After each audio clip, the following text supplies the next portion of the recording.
सा अभी क्या है, मैं मुंबई में नहीं हूँ।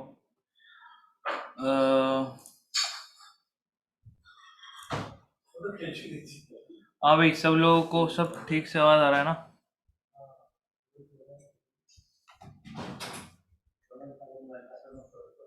चलो सही है, शुरू करते हैं आज का सेशन। सो लास्ट टाइम हम लोगों ने बात किया था आइसोमरिज्म के बारे में, है ना? ऑडियो परफेक्ट है? यस। बहुत अच्छे, बहुत अच्छे। सो पिछला सेशन में हम लोगों ने बात किया था टॉटोमरिज्म तक। आज हम लोग कहानी शुरू करेंगे ज्योमेट्रिकल आइसोमरिज्म से, ठीक है? ज्योमेट्रिकल और ऑप्टिकल आइसोमरिज्म देखेंगे।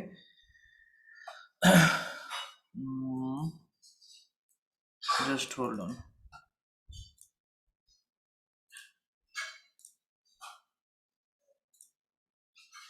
ये पढ़ा था हमने लास्ट टाइम, है ना?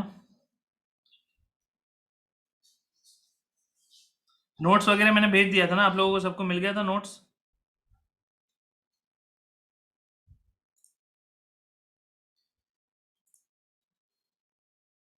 अच्छा, ये क्वेश्चन है।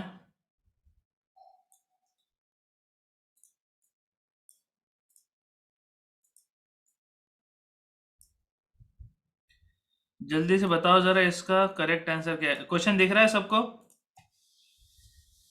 हाँ भाई, क्वेश्चन दिखाई दे रहा है सबको?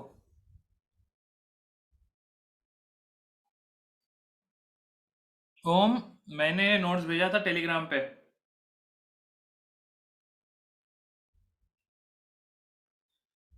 अब ये क्वेश्चन को थोड़ा ध्यान से समझो, ठीक है? थोड़ा प्रिंटिंग क्वालिटी खराब है, लेकिन आईयूपीएसी नेम पूछा जा रहा है, ठीक है? इसका एक का जवाब दो, फिर हम लोग कहानी आगे की स्टार्ट करें।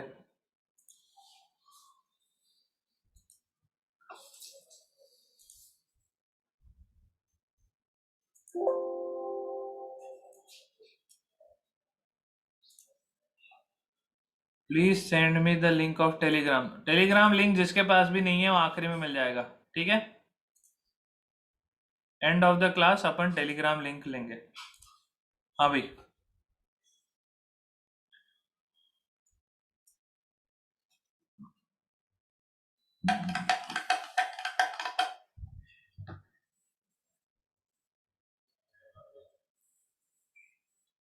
मोस्ट ऑफ द लोगों के आंसर, सबके आंसर नहीं आ रहे यार, क्या कर रहे हो सब लोग? जल्दी से प्लीज आंसर देने की कोशिश करो।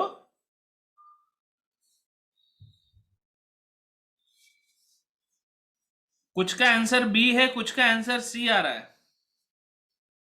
कुछ का ए और डी भी आ रहा है। क्या बात है, क्या बात है, बहुत बढ़िया, बहुत ही अच्छा, एक नंबर, उम्दा, वाह। एक एक इंसान बार बार आंसर ना भेजे, एक बार आंसर डालो। अरे यार, इतना सिंपल क्वेश्चन है, तुम सोच रहे हो कोई फंक्शनल ग्रुप तक नहीं है इसमें, नॉर्मल हाइड्रोकार्बन की नेमिंग है। इसमें क्यों मिस्टेक कर रहे हो? लॉन्गेस्ट कार्बन चेन निकालो भाई सब लोग पहले।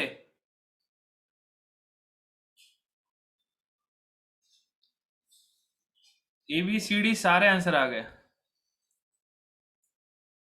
मुझे ये बता दो, लॉन्गेस्ट कार्बन चेन कौन सा होता है?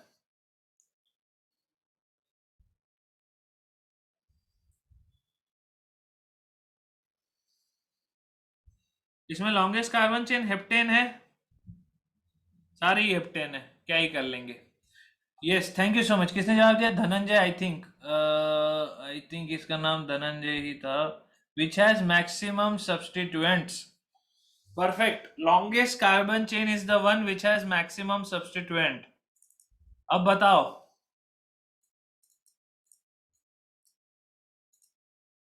किसको मिला लॉन्गेस्ट कार्बन चेन?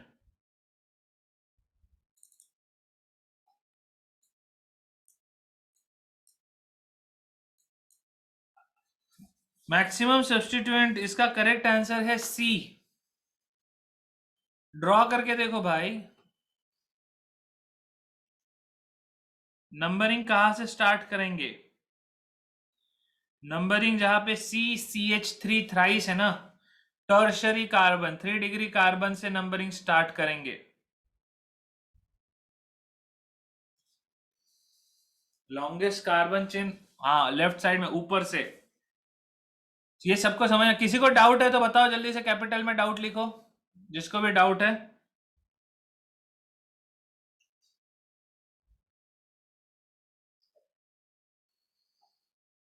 अब ये देखो मैंने लॉन्गेस्ट कार्बन चेन बनाया, दिख रहा है क्या सबको?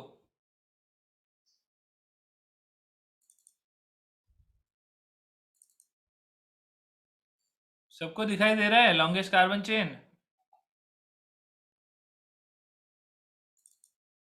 क्या समझ में आ रहा है?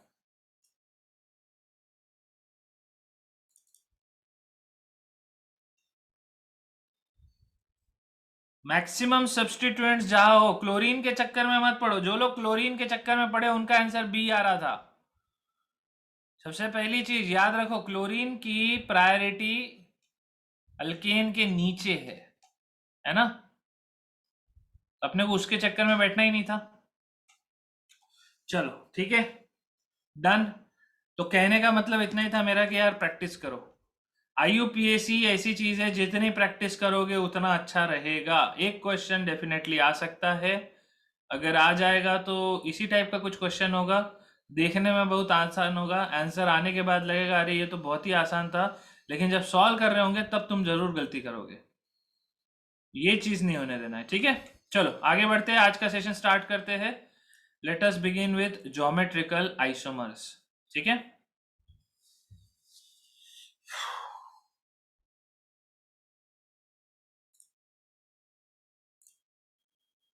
अच्छा, आपका जो नेक्स्ट सेशन है वो कब है? सैटरडे को है ना? सैटरडे का जो सेशन होगा उसमें पहला सेशन जो होगा ना, अपन 1:30 बजे से सेशन रहेगा, तो 1:30 से 3 बजे तक आपका नॉर्मल सेशन चलेगा, ठीक है? एंड 3 से 3:30 जेई एडवांस वालों का सेशन होगा, ठीक है? तो कुछ कॉम्प्लेक्स चीजें करेंगे, तो एडवांस वाले मेंटली रेडी रहना, ठीक है? थोड़ा सेशन खींच सकता है, मैं तो बोल रहा हूँ आधा घंटा खींचूंगा, लेकिन हो सकता है कि थोड़ा बहुत, हाँ सेम लिंक पे रहेगा, सेम लिंक, ठीक है? नीट नीट वालों को टेंशन लेने की जरूरत नहीं है, एडवांस के सेशन में नीट वालों को बैठने की जरूरत नहीं है, वो सिर्फ एडवांस वाले बैठेंगे, ठीक है? Can you please show the last slide done in last class? Krishna Shetty को लास्ट क्लास का लास्ट स्लाइड याद नहीं आ रहा है। मेरे को भी नहीं है। ये देखो, ये था तुम्हारा लास्ट स्लाइड। ब्रेड्स रूल की बात किया था अपन ने, ब्रिज हेड कार्बन के ऊपर डबल बॉन्ड नहीं आ सकता, ये बात किया था, ठीक है? आईयूपीएसी नीट में आता है। अभी क्या है, अभी धीरे धीरे आपका थोड़ा सा ना क्लासेस का टाइमिंग बढ़ता जाएगा, क्योंकि कैसा होता है एडवांस के लिए हमको थोड़ी सी ना एक्स्ट्रा चीज़ें करवानी पड़ती है, नहीं तो फिर आप लोग टेंशन में आ जाओगे, ठीक है? Mains will have to sit in advance. Chirayu का सवाल है, मेंस वाले एडवांस में बैठेंगे क्या नहीं? चिरायु, अगर तुमने मेंस फोड़ दिया, तुम एडवांस के लिए अगर एलिजिबल हो गए, तो फिर एलिजिबल होने के बाद डिसाइड करोगे कि एडवांस की पढ़ाई करना है नहीं करना। हाँ, एम्स वाले नहीं, एम्स वालों को टाइम वेस्ट नहीं करना उसमें। NEET AIIMS, NEET student can leave, अभी नहीं, अभी नहीं, सैटरडे की बात कर रहा हूँ, आज की नहीं है, ठीक है? चलो, तो जेई मेंस वाले भी एडवांस में बैठेंगे, अगर आपको अपने आप में विश्वास है। अपने आप में नहीं है, हम में विश्वास है, तो भी बैठ जाओ। शायद तुम्हारा पढ़ाई करते करते ऐसा हो जाए कि बहुत बढ़िया एकदम मजा आने लग गया पढ़ाई में, और फिर मालूम चला कि अब तो एडवांस फोड़ने वाले हम लोग हैं। चलो, टुडेज लेक्चर इज स्टिल 3 बजे तक है, 10-15 मिनट तो खींच ही जाता है ना। चलो ध्यान से सुनो, अभी क्या है आज का कहानी। ज्योमेट्रिकल आइसोमर्स, अपन ने एल्कीन की बात किया था, राइट? आप लोगों को सबको याद आ रहा है मॉड्यूल, एंड उसके अलावा कहाँ से प्रैक्टिस करें मैं बताऊंगा सिद्धेश, पहले मॉड्यूल खत्म करो, उसके अलावा कहाँ कहाँ से प्रैक्टिस करना है बताऊंगा। एरर लिस्ट सबको मिल गई है, ठीक है? एरर लिस्ट से आप स्टार्ट कर सकते हो प्रैक्टिस, फिर उसके बाद वाली जो बुक्स है वो मैं आपको बताऊंगा, लेकिन वो जीओसी के बाद, जीओसी खत्म होने के बाद मैं आपको सारी बुक्स बताऊंगा, ठीक है? चलो, मॉड्यूल और एररलेस से होमवर्क दे सकते हो। मॉड्यूल से तो तुमको मिलता ही है ना एरर। क्या ब्लर है?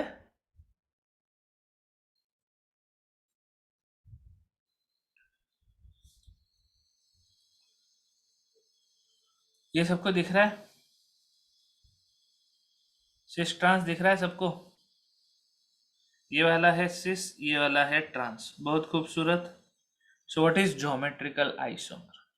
Geometrical isomerism is basically difference in molecular structure arising due to restricted rotation of a bond. Isomerism arising due to restricted rotation of a bond is geometrical isomerism. ये समझ में आया क्या सबको? अनीश का सवाल है जीओसी के कितने लेक्चर है? और यार अनीश, तुमको एक बात बताओ क्या, मैं पढ़ाते वक्त है ना, ये सोच के नहीं पढ़ा था कि आज मेरे को कितना ख़त्म करवाना है और कितने लेक्चर में मेरे को ये ख़त्म करना है। मैं ये सोच के पढ़ाता हूँ आपको समझ में आया नहीं आया, ठीक है? तो इसलिए मैं कोई लेक्चर नंबर बताऊँ उससे कोई मतलब नहीं है। जब तक तुमको नहीं समझेगा तब तक जीओसी चलता रहेगा, ठीक है? आई नीड एक proper response from all of you, है ना? बाकी जो नहीं बोलता उसके बारे में तो मैं कुछ सोच भी नहीं सकूंगा, ठीक है? तो सिद्धेश गौरव का सवाल है ट्रिपल बॉन्ड में सिस ट्रांस होता है क्या? क्वेश्चन है यहाँ पे। अब यहाँ पे सबसे पहले डबल बॉन्ड की बात करते हैं, ठीक है? सबसे पहला चीज सोचो, डबल बॉन्ड क्या है? Double bond is an sp2 hybridize carbon. अगर आपको याद आ रहा हो, sp2 हाइब्रिडाइज को मैंने आप लोगों के लिए डिफाइन किया था, तीन बॉन्ड जब एक दूसरे को 120 डिग्री पे रहेंगे, अपन उसको क्या बोलते हैं? sp2 हाइब्रिडाइजेशन बोलते हैं, ठीक है?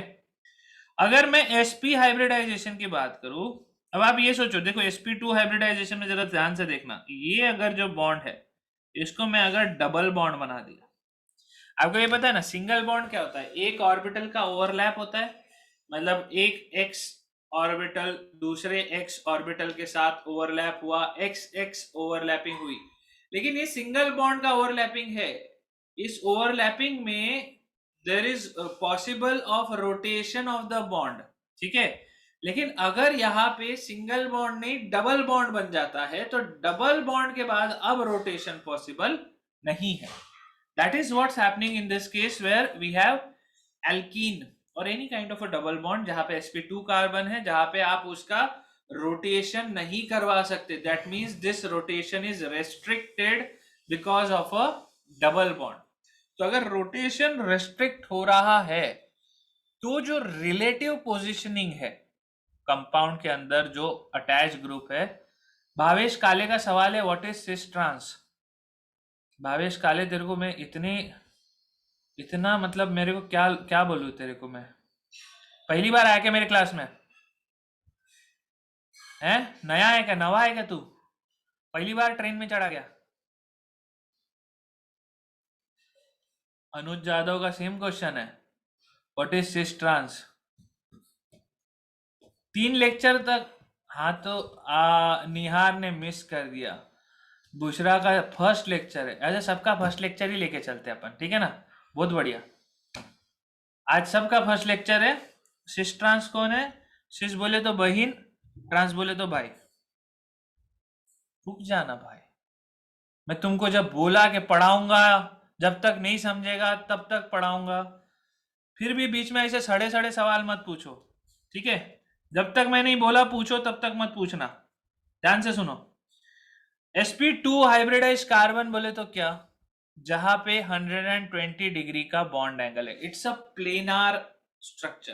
कार्बन जो है, कार्बन 4 बॉन्ड बना सकता है, लेकिन 4 बॉन्ड में से अगर एक बॉन्ड कार्बन ने डबल बॉन्ड बनाया तो अब जो एंगल्स होंगे जो बॉन्ड के बीच में, दैट विल बी 120 डिग्री। क्यों? क्योंकि पूरा का पूरा ट्राइगोनल प्लेनार है। अब अगर आप सोचो कार्बन ने ट्रिपल बॉन्ड बनाया। एक का सवाल था कार्बन का अगर ट्रिपल बॉन्ड हुआ तो क्या, तो कार्बन का जब ट्रिपल बॉन्ड होता है तब अपन क्या बोलते हैं, कौन सा हाइब्रिडाइजेशन है, sp हाइब्रिडाइजेशन है ना। sp हाइब्रिडाइजेशन लीनियर होता है। अब सिस और ट्रांस, क्या आपको ये दिख रहा है, डबल बॉन्ड जो है, डबल बॉन्ड के across position of the substituent और द अटैच्ड ग्रुप्स, अगर आप उसको ध्यान से समझो, this is the carbon, this is another carbon, this is your inter nuclear axis, ठीक है। हम जब दोनों अटैचमेंट इंटर न्यूक्लियर एक्सिस के एक साइड हो तो बोलते हैं सिस, दोनों अटैचमेंट इंटर न्यूक्लियर एक्सिस के अपोजिट साइड में है तो बोलते हैं ट्रांस। अब मुझे बताओ कितने लोगों को लगता है कि ट्रिपल बॉन्ड के केस में भी हमारे पास सिस ट्रांस हो सकता है। समझ में आया क्या, जिसका क्वेश्चन था ट्रिपल बॉन्ड पे सिस ट्रांस होगा क्या, अरे ट्रिपल बॉन्ड पूरा लीनियर है, सब इंटर न्यूक्लियर एक्सिस के अलोंग है, जो कार्बन कार्बन ट्रिपल बॉन्ड है सारे के सारे एटम उसी के साथ खड़े हुए हैं, तो आप उसमें कोई रेफरेंस लाइन नहीं है कि नदी के उस पार या नदी के इस पार। समझ में आ रहा है ना। जोया का सवाल है ये कितवा लेक्चर है, बताओ कोई कितवा लेक्चर है, मेरे को नहीं पता। तुम्हारा लेक्चर लेते लेते मैं तो भूल जाता हूँ। ये चौथा लेक्चर है, फोर्थ लेक्चर, ठीक है। अब इसके पहले के जो भी वीडियो होंगे आपको मिल जाएंगे, अभी मत मांगो, आखिरी में बता दिया जाएगा आपको, आखिरी में प्लेलिस्ट शेयर कर ली जाएगी। आपने इससे पहले भले कोई लेक्चर अटेंड ना किया हो, अगर ये पहली बार अटेंड कर रहे हो तो भी तुमको समझ में आएगा, बस मेरी बात को और मेरी भाषा को समझने की कोशिश करो, ठीक है। चलो, सिस बोले तो हाँ, ट्रिपल बॉन्ड में सिस ट्रांस नहीं होगा, डबल बॉन्ड जो है, डबल बॉन्ड के केस में सिस ट्रांस होगा। अब आपका सवाल होगा सिंगल बॉन्ड में सिस ट्रांस नहीं हो सकता क्या, अगर मेरे पास सिंगल बॉन्ड है।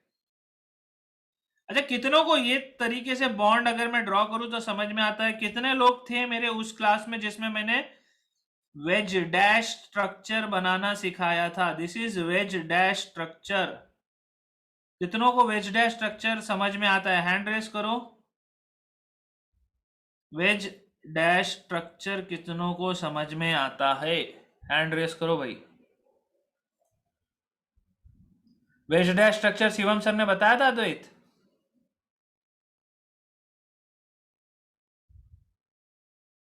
चलो बहुत बढ़िया।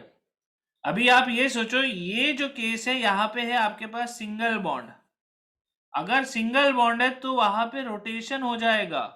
अभी के लिए हमको दिख रहा है कि दोनों यहाँ पे बॉन्ड अपोजिट साइड में, अगर यहाँ पे मैं इंपॉर्टेंट ग्रुप्स घुमा दूं, लेकिन ये दोनों अपोजिट साइड में, यहाँ पे अगर आप 180 डिग्री का रोटेशन करवा लोगे तो फिर क्या हो जाएगा, ये दोनों एक साइड आ जाएगा। अब आप बोलोगे रोटेशन कैसे होगा, ये नॉर्मल टेम्परेचर पे जो एनर्जेटिक्स होता है इनका, the amount of energy required to undergo rotation along a single bond, ये नॉर्मल टेम्परेचर पे, रूम टेम्परेचर पे मॉलिक्यूल्स को मिल जाता है, तो वो अपने आप से घूम जाते हैं। इनके बारे में मैं बात करूंगा, ये भी एक टाइप ऑफ आइसोमर है, इनको कॉन्फॉर्मर्स बोलते हैं, लेकिन इसके बारे में अपन बाद में बात करेंगे, ठीक है। तो वेज डैश स्ट्रक्चर में क्या होता है, जो डैश बनाया हुआ है, जो डैश से ड्रॉ किया हुआ है, वो एटम अंदर के साइड में है। तो अगर ये प्लेन ऑफ पेपर है, आप जो स्क्रीन को देख रहे हो, let's say that is the plane, तो उस स्क्रीन के ऊपर आपका ये वाला जो नॉर्मल सिंगल बॉन्ड बनाया हुआ है, वो ग्रुप जो है उस स्क्रीन पे है। जो डैश वाला ग्रुप है वो इनसाइड द स्क्रीन है, और जो वेज वाला ग्रुप है, ये जो है, ये जो इसको वो किया हुआ है, शेड किया हुआ है, दिस इज द वेज। तो वेज वाला जो ग्रुप है वो आउटसाइड द स्क्रीन है। तो आप ऐसा अगर देखोगे, ठीक है, तो ये अंदर वाला जो है वो वेज, अंदर वाला जो है डैश है, बाहर वाला जो है वो वेज है, तो ये बाहर की तरफ और ये अंदर की तरफ, and this is the plane of paper. समझ में आ रहा है आपको। तो सिद्धेश का सवाल है सिस ट्रांस, सिंगल बॉन्ड में भी सिस ट्रांस होगा। सिंगल बॉन्ड में हम सिस ट्रांस नहीं करवा पाएंगे, क्योंकि रूम टेम्परेचर पे सिस ट्रांस में कन्वर्ट हो जाएगा, ट्रांस सिस में कन्वर्ट हो जाएगा, तो we can not differentiate it, ठीक है। सिस ट्रांस एग्जिस्ट करता है जब आपके पास बॉन्ड जो है बॉन्ड को हम घुमा नहीं सकते। अब जरा ध्यान से देखना, एक एग्जांपल दे रहा हूं, बहुत ही इंटरेस्टिंग एग्जांपल है, सबसे बेसिक एग्जांपल है, ब्यूट टू इन।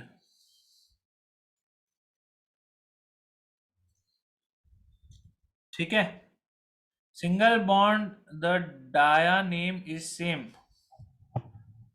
क्या बोला? इन सिंगल बॉन्ड कृष्णा क्या नेम सेम है? अभी देखो ब्यूट टू इन के केस में बात करते हैं, ठीक है, सी डबल बॉन्ड सी, दोनों के दोनों sp2 हाइब्रिडाइज है, मतलब ट्राइगोनल प्लेनार है, मतलब C ऐसे दो बॉन्ड बनाएगा, यहां का C ऐसे दो बॉन्ड बनाएगा। अब जरा ध्यान से सुनना,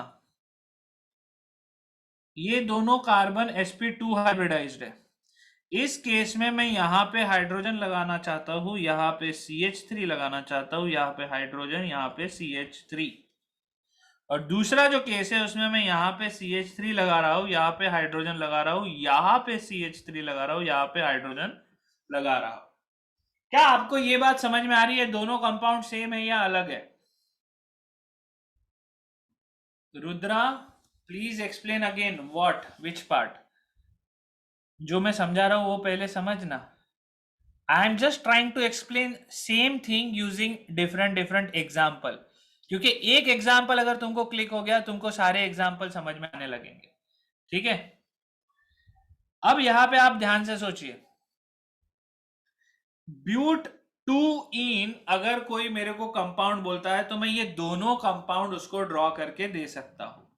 क्या आप लोगों ने डाइपोल मोमेंट ये कॉन्सेप्ट पढ़ा है? डाइपोल मोमेंट क्या होता है पढ़ा है? कईयों ने नहीं पढ़ा, कईयों ने पढ़ा है, ठीक है। अच्छा, एक एक छोटा सा शॉर्टकट मैं बता देता हूं, डाइपोल मोमेंट क्या होता है। डाइपोल का मतलब होता है दो पोल, इंग्लिश डाइपोल, समझे क्या? दो पोल, कैसे pole? Oppositely charge. If you have two oppositely charged polarity, we call it a dipole. Think of a magnet, think of a battery, एक सेल है, अपना जो पेंसिल सेल होता है, इट इज अ डाइपोल, एक side plus charge एक side minus charge है। अगर आप मैग्नेट देखते हो तो एक साइड नॉर्थ है एक साइड साउथ है, टू पोल्स इज डाइपोल। लेकिन two pole in same compound, that is very important, in same unit you should have two opposite pole. तो अभी क्या हो जाता है कि कुछ बॉन्ड ऐसे होते हैं जिन बॉन्ड में जब दो लोगों के बीच में बॉन्ड होता है, तो अब जैसे C और X का बॉन्ड है, X थोड़ा सा जबरा है, ठीक है, जबरा है बोले तो क्या करता है, वो इलेक्ट्रॉन को अपने तरफ खींचता है, इलेक्ट्रॉन डेंसिटी वो अपने तरफ खींचता है। कौन सी? Shared pair of electron density, मतलब ये जो सिंगल शेयर्ड इलेक्ट्रॉन पेयर है ना, कोवेलेंट बॉन्ड है ना, इसको थोड़ा अपने तरफ खींचता है, तो इसके ऊपर हल्का सा, साक्षात माइनस चार्ज नहीं, हल्का सा माइनस चार्ज आता है, विच इज कॉल्ड डेल्टा माइनस। इसके ऊपर आया डेल्टा प्लस।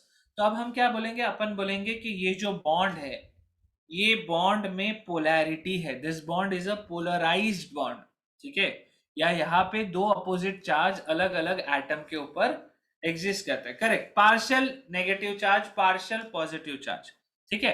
तो ये जो हल्का हल्का चार्ज आ गया दोनों इस पे अपोजिट चार्ज, उसके चलते यहाँ पे एक डाइपोल फॉर्म हुआ।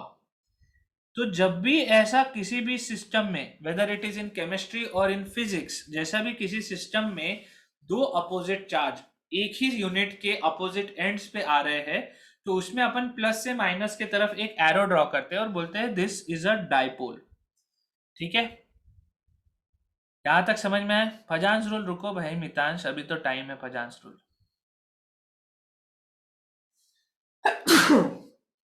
तो डाइपोल जो है, डाइपोल ये बॉन्ड्स में फॉर्म होते हैं जब आपके पास जो बॉन्ड होते हैं ना, अभी अगर आप सोचो मेरे पास कार्बन और कार्बन का बॉन्ड है, यहाँ पे 3 हाइड्रोजन लगे हुए हैं, यहाँ पे 3 हाइड्रोजन लगे हुए, तो दोनों के दोनों एक समान अट्रैक्टिव फोर्स या रिपल्सिव फोर्स शो करेंगे, तो इसमें कोई डाइपोल नहीं आएगा। इथेन के केस में कार्बन कार्बन पे कोई डाइपोल नहीं आएगा। लेकिन अगर कार्बन और हैलोजन का बॉन्ड है, या फिर ऐसा है कि एक साइड कार्बन के ऊपर कुछ और लगा हुआ है और दूसरे साइड कार्बन के ऊपर हाइड्रोजन लगा हुआ है, तो अब दोनों की साइड बैलेंस बिगड़ गया ना, तो कोई तो एक होगा जो ज्यादा स्ट्रांगली इलेक्ट्रॉन को अपने तरफ खींचेगा, कोई तो होगा जो थोड़ा हल्के से इलेक्ट्रॉन को खींचेगा, है ना। तो जो ज्यादा स्ट्रांगली खींचेगा इलेक्ट्रॉन उसके तरफ टाइम स्पेंड करेगा, तो उसके ऊपर पार्शियल नेगेटिव चार्ज कैरेक्टरिस्टिक आएगी। समझ में आया? Arrow we always have to draw from positive to negative. No, वो तो अभी क्या है ना प्रफुल, इट्स एक्सेप्टेड, वो होता है ना, क्या बोलते हैं, मतलब हम लोग कपड़े पहन के घर के बाहर निकलेंगे तो ये तो सोसाइटी ने एक्सेप्ट किया इसलिए सब कपड़े पहन के निकलते हैं ना, तो इट्स एन एक्सेप्टेड थिंग। आप पॉजिटिव से नेगेटिव की तरफ वो बना रहे हो, ठीक है, समझो थोड़ा सा ये चीजें। जो चीजों को एक नॉर्म बनाएंगे तभी जाके तो सारे के सारे उसको फॉलो कर पाएंगे, ठीक है। डाइपोल मोमेंट आयनिक बॉन्ड में होता है या कोवेलेंट बॉन्ड में होता है? तो आयनिक बॉन्ड जो होता है सिद्धेश, उसमें तो साक्षात प्लस चार्ज और साक्षात माइनस चार्ज होता है ना, उसको तो डाइपोल कैसे बोलेंगे? They are actual ions. समझ में आया? तो डाइपोल आपको सिर्फ कोवेलेंट में देखने मिलेगा। अभिजीत को पीके याद आ गया नहीं? मैं वही वही एग्जांपल देने वाला था, हाफ वे थ्रू चेंज हो गया टॉपिक। चलो, तो अब बस मैं आपको ये बेसिक बात बता रहा हूँ, डाइपोल किसी भी बॉन्ड पे हो सकता है, ठीक है। इसके बारे में आपको जिन्होंने नहीं पढ़ा उनको अभी भी इनऑर्गेनिक में पढ़ाया जाएगा। अभी क्या होता है, ये जो डाइपोल होता है ना, जनरली हम लोग डाइपोल इस केस में, dipole are like vectors. Physics में आपने सबसे पहला चैप्टर पढ़ा है वेक्टर्स वाला, वेक्टर्स, यूनिट्स एंड डायमेंशंस सबने पढ़ लिया ना, ठीक है। इट्स अ वेक्टर, मतलब डायरेक्शन डिफाइंड होती है इसमें। तो अब यहां पे क्या होता है, अपन जनरली कार्बन कार्बन वाले को डाइपोल बनाते हैं, क्योंकि कार्बन हाइड्रोजन वाला जो होता है इट्स अ अज्यूम्ड कि वो एक रेफरेंस है। तो उसके कंपैरिजन में यहाँ पे ये कार्बन से कार्बन के तरफ एक डाइपोल बनाया जाता है, ठीक है। अब आप ध्यान से सुनना, सिस ब्यूटीन और trans butene have difference in physical property. Cis butene और ट्रांस ब्यूटीन की फिजिकल प्रॉपर्टी अलग है। क्या फिजिकल प्रॉपर्टी अलग है? इनके बॉइलिंग पॉइंट अलग है, इनके मेल्टिंग पॉइंट अलग है। अब ये क्यों अलग है? क्योंकि इनका जो डाइपोल मोमेंट है अलग है। अगर आप ये जो सारे ये जो वेक्टर सम है, ठीक है, डाइपोल मोमेंट अगर आप किसी मॉलिक्यूल का बोल रहे हो तो आप ये सारे वेक्टर्स का सम कर रहे हो, ठीक है। किस किस एंगल में खिंचाव ज्यादा है, कहाँ पे इलेक्ट्रॉन डेंसिटी कम है, कहाँ पे ज्यादा है, उसके चलते डाइपोल फॉर्म हो रहे हैं। और ये डाइपोल का जो सम होता है उसको अपन डाइपोल मोमेंट बोलते हैं। It is not zero for cis compound, but it is zero for a trans compound. Opposite dipole थे, एक दूसरे को काट दिए। तो ब्यूट टू इन के दो अलग मॉलिक्यूल है, सिस और ट्रांस, एंड दोनों का बिहेवियर अलग है। सिस में वेक्टर्स ऐड हो जाएंगे, ट्रांस में सब्ट्रैक्ट हो जाएंगे, कह सकते हो, ठीक है, डायरेक्शन वाइज। ये बात आपको समझ में आ रही है मैं डाइपोल क्या बोल रहा हूं? मैं बस आपको ये बताना चाहता था कि सिस और ट्रांस ये दोनों डिफरेंट कंपाउंड है, they are not interconvertible. Tautomerism में आपने कंपाउंड इंटर कन्वर्ट किए थे, लेकिन ये इंटर कन्वर्टेबल नहीं है। ये दोनों की अपनी अपनी आइडेंटिटी है, दोनों के अपने अपने फिजिकल प्रॉपर्टीज है, ठीक है। What does new represent? New का मतलब होता है डाइपोल मोमेंट। जो टोटल डाइपोल मोमेंट होता है ना कंपाउंड का, ये कैसे चेक करते हैं? देखो, जनरली आपके पास जब कोई मॉलिक्यूल होता है ना, आप जब लैब में ये मॉलिक्यूल लेके बैठे हो, तो मॉलिक्यूल को मैग्नेटिक फील्ड से ये किया जाता है, इन्फ्लुएंस किया जाता है। और वो मैग्नेटिक फील्ड से इन्फ्लुएंस करके उसका खुद का मैग्नेटिक मोमेंट, उसका डाइपोल मोमेंट चेक किया जाता है, ठीक है। तो these are all physical ways of finding out difference between different different compound. क्योंकि दो कंपाउंड अलग है तभी तो जाके हम उनको अलग तरीके से डिफाइन कर पाएंगे ना। क्योंकि ब्यूट टू इन तक तो हमने पढ़ा था यूपीएससी नेम लिखना, लेकिन ये दो तो ब्यूट टू इन के भी अलग लेवल पे चले गए। एक सिस है, एक ट्रांस है। सिद्धेश का सवाल है, मेल्टिंग एंड बॉइलिंग पॉइंट सिस का ज्यादा होगा या ट्रांस का ज्यादा होगा? तो सिस का ज्यादा होगा सिद्धेश, मेल्टिंग पॉइंट या बॉइलिंग पॉइंट, क्योंकि उसका डाइपोल मोमेंट नॉन जीरो है। अब ध्यान से सुनना, जिसका डाइपोल मोमेंट नॉन जीरो है, इसका मतलब उसके अंदर अपोजिट पोलैरिटी एग्जिस्ट करती है, ठीक है, जो भी टोटल वेक्टर सम करने के बाद भी वो जीरो नहीं हुई, मतलब अपोजिट पोलैरिटी एग्जिस्ट करती है। अगर वो अपोजिट पोलैरिटी एक मॉलिक्यूल में एग्जिस्ट करती है तो सारे मॉलिक्यूल में एग्जिस्ट करती है। तो आप इमेजिन कीजिए, एक मैग्नेट दूसरे मैग्नेट को ज्यादा आराम से चिपकेगा, या फिर एक लोहे का मेटल दूसरे लोहे के मेटल को ज्यादा आराम से चिपकेगा। आप समझ रहे हो मैं क्या कहना चाहता हूँ? एक लोहे का मेटल है, दूसरा भी लोहे का मेटल है, दोनों में आपस में कोई ऐसा कोई अट्रैक्शन नहीं है, लेकिन मैग्नेट के अंदर ऑलरेडी एक डाइपोल है, दूसरे मैग्नेट में भी डाइपोल है, तो एक दूसरे को ज्यादा स्ट्रांगली अट्रैक्ट करेंगे। उसी तरह सिस के एक मॉलिक्यूल में डाइपोल मोमेंट है, दूसरे में भी डाइपोल मोमेंट है, तो एक दूसरे को ज्यादा स्ट्रांगली अट्रैक्ट करेंगे। स्ट्रांगली अट्रैक्ट करेंगे तो बॉइलिंग पॉइंट, मेल्टिंग पॉइंट बढ़ गया। लेकिन जिस केस में डाइपोल मोमेंट जीरो है, उसमें इंटरमॉलिक्यूलर अट्रैक्शन उतना ज्यादा नहीं होगा, उतना ज्यादा इंटरमॉलिक्यूलर अट्रैक्शन नहीं होगा। तो compared with its cis version, trans वाले का बॉइलिंग पॉइंट, मेल्टिंग पॉइंट कम होगा। ठीक है, what are the arrows Fahad? Arrows are basically representation of dipole moment. There might be an existence of a dipole carbon से मिथाइल की तरफ। ठीक है, how does dipole moment exist between CH3 and CS? दोनों हैव सेम हाँ, carbon same है लेकिन दोनों के अटैचमेंट्स अलग है ना। मैंने क्या बताया था, इथेन में नहीं है डाइपोल मोमेंट। वेदांत क्या बोल रहा है? डाइपोल रिपीट करो। डाइपोल बोले तो दो एटम्स के ऊपर अगर हल्का हल्का अपोजिट चार्ज डेवलप हो जाता है तो अपन बोलते हैं कि डाइपोल बन गया। समझा क्या? हाँ, ट्रांस में डाइपोल अपोजिट है, वो एक दूसरे को काट दे रहे हैं। Why there is a dash on the arrow? Kartik का सवाल है। Kartikesh, that is just a way of representation of a dipole. सिर्फ एरो लिखता तो शायद वो रिएक्ट, मतलब अलग जगह यूज होता है ना। What does graphene contain and why that is the strongest material ever found? Praful Mase, you are digressing from a topic I am really very interested to talk about but not right now. ठीक है, बात करेंगे फिर कभी। Arrow is from negative to positive, positive to negative Vaishnavi, positive से negative की तरफ। ठीक है, is there dipole movement between carbon and hydrogen? होता तो हर किसी के बीच में, कृष्णा शेट्टी।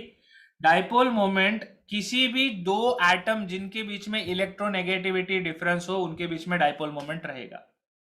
ठीक है, तो श्रेय ठक्कर का सवाल है, फिर कार्बन कार्बन बॉन्ड में आपने डाइपोल क्यों डाला? कार्बन कार्बन बॉन्ड में डाइपोल इसलिए डाला क्योंकि एक कार्बन sp2 हाइब्रिडाइज्ड है, दूसरा कार्बन sp3 हाइब्रिडाइज्ड है।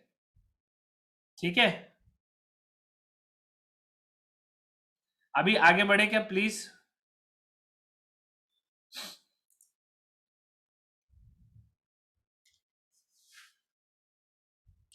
मैंने आप लोगों को सिस्ट्रांस बताया है, अच्छे से बताया, मेरे को याद है क्योंकि मैंने 1 2 3 4 सब करके बताया था।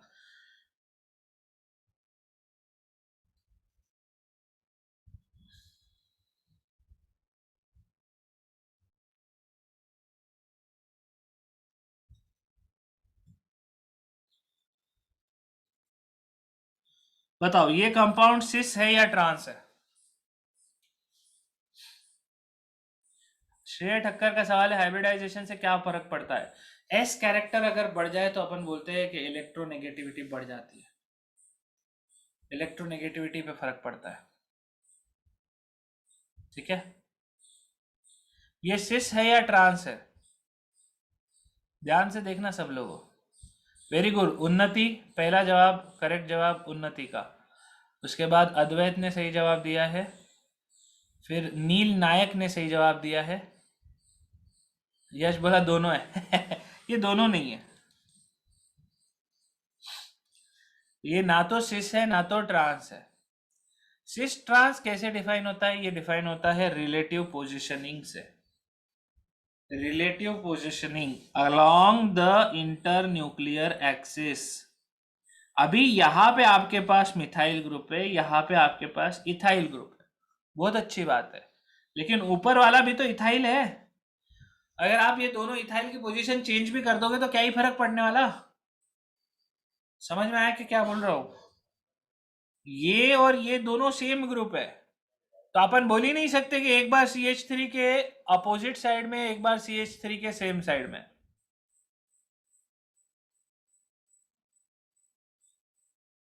श्रेया ठक्कर बोल रहा है कि इलेक्ट्रॉन बीच वाले की तरफ ज्यादा बिकॉज इस कैरेक्टर स्पीड।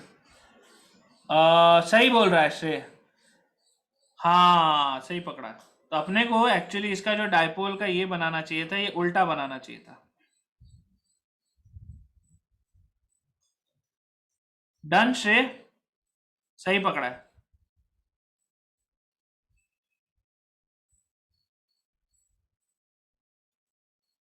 लेस इलेक्ट्रोनेगेटिव से मोर इलेक्ट्रोनेगेटिव की तरफ अपने को डायपोल बनाना है, ठीक। क्योंकि ये sp2 हाइब्रिडाइज है, ये sp3 हाइब्रिडाइज्ड है। यहाँ s कैरेक्टर कम है, यहाँ s कैरेक्टर ज्यादा है। s कैरेक्टर ज्यादा मतलब इलेक्ट्रोनेगेटिविटी ज्यादा, ये आपने पढ़ा हुआ होगा केमिकल बॉन्डिंग में, समझा क्या। तो CH3 के ऊपर हल्का सा पॉजिटिव डेवलप होगा, सही बात है। ठीक है, मैंने एरो गलत बनाए थे। ये सबको क्लियर हुआ क्या? चलो परफेक्ट। CH3 CH2 CH, देखो इसमें कोई डायपोल नहीं हो सकता, लेकिन अगर मेरे को डायपोल चाहिए मैं इसमें बना सकता हूं। ध्यान से देखना, यहाँ पे CH3 है, यहाँ पे CH2 CH3 है, यहाँ पे CH2 CH3 है, और यहाँ पे हाइड्रोजन है। अब आप कैसे डिफाइन करोगे डायपोल? अब ये ट्रांस है। नहीं नहीं वैष्णवी, बस वो CH3 और CH, मतलब वो जो sp2 कार्बन था और sp3 कार्बन था, उसमें sp3 carbon is less electronegative. तो मैंने गलत ड्रॉ किया था, मैंने टुवर्ड्स लेस इलेक्ट्रोनेगेटिव मैंने ड्रॉ किया था एरो, वो टुवर्ड्स मोर इलेक्ट्रोनेगेटिव होना चाहिए था। तो sp3 से sp2 के तरफ एरो बनाना चाहिए था, समझा क्या?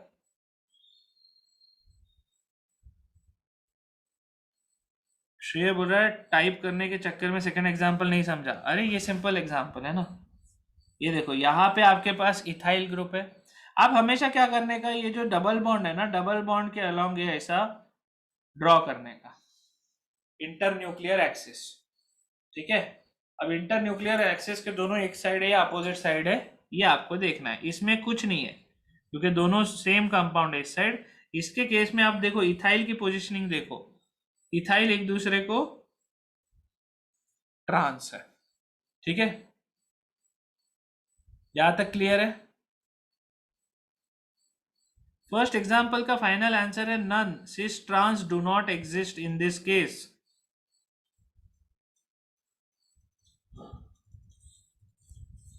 समझा? इथाइल में डायपोल होगा, होगा ना, डायपोल होगा बिल्कुल। ठीक है, सवाल डायपोल का नहीं है, डायपोल तो आपको आउटकम दे रहा है। देखो डायपोल का सिस ट्रांस से लेना देना नहीं है, बात यह है कि सिस और ट्रांस में, सिस वाले में डायपोल एग्जिस्ट करता है, या आप टोटल जो होता है cumulative sum of a dipole moment exist करता है। ट्रांस वाले में वो एक दूसरे को काट देता है, बात उतना ही है। ठीक है, एक एग्जांपल और लेते हैं। ठीक है, ध्यान से देखो।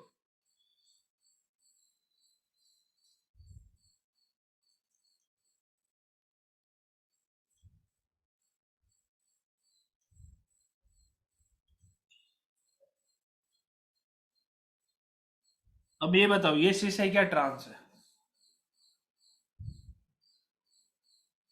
नहीं, एरो बनाना कंपलसरी नहीं है आर्यन। एरो बनाना कंपलसरी तुमको केमिकल बॉन्डिंग में डायपोल इंड्यूस डायपोल जब करना होगा तब आएगा। ठीक है, कार्बन हाइड्रोजन के बीच में भी डायपोल एग्जिस्ट करता है, but that is a reference point, इसलिए उसको कोई ड्रॉ नहीं करता। ठीक है, ये सबको दिख रहा है ट्रांस है, दिस इज ट्रांस। अब यहाँ पे मेरे को दिख रहा है कि दोनों साइड में जो प्रायोरिटी ग्रुप है, ऑल्दो दोनों साइड हम सेम ग्रुप नहीं देख रहे, लेकिन हमको दिख रहा है ना कि एक साइड क्लोरीन प्रायोरिटी वाला ग्रुप है, एक साइड मिथाइल ग्रुप है, तो अपन उसके हिसाब से ट्रांस कर देंगे। तो दिस इज अ ट्रांस। ठीक है, अगर मेरे पास ये कंपाउंड है,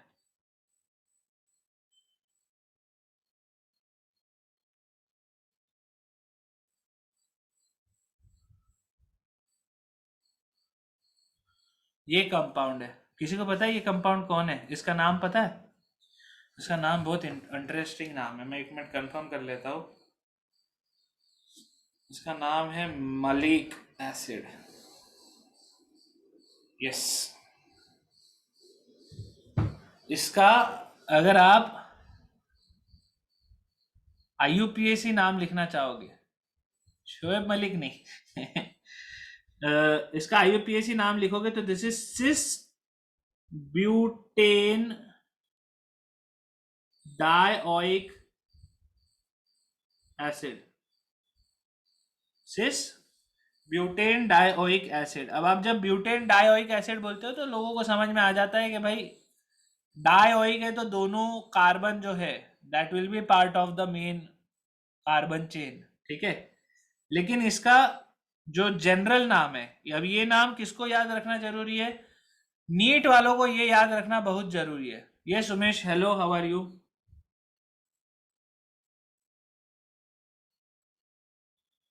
मैलिक एसिड नीट वालों को नाम रखना जरूरी है, याद रखना। Butene, yes, butene dioic acid, my mistake, not butane, ठीक है। This is MALEIC, maleic acid. JEE में यश नाम जनरली नहीं पूछा जाता, लेकिन अगर पूछ लिया तो फिर आप कुछ कर नहीं सकते ठीक है, तो ये वैसा है।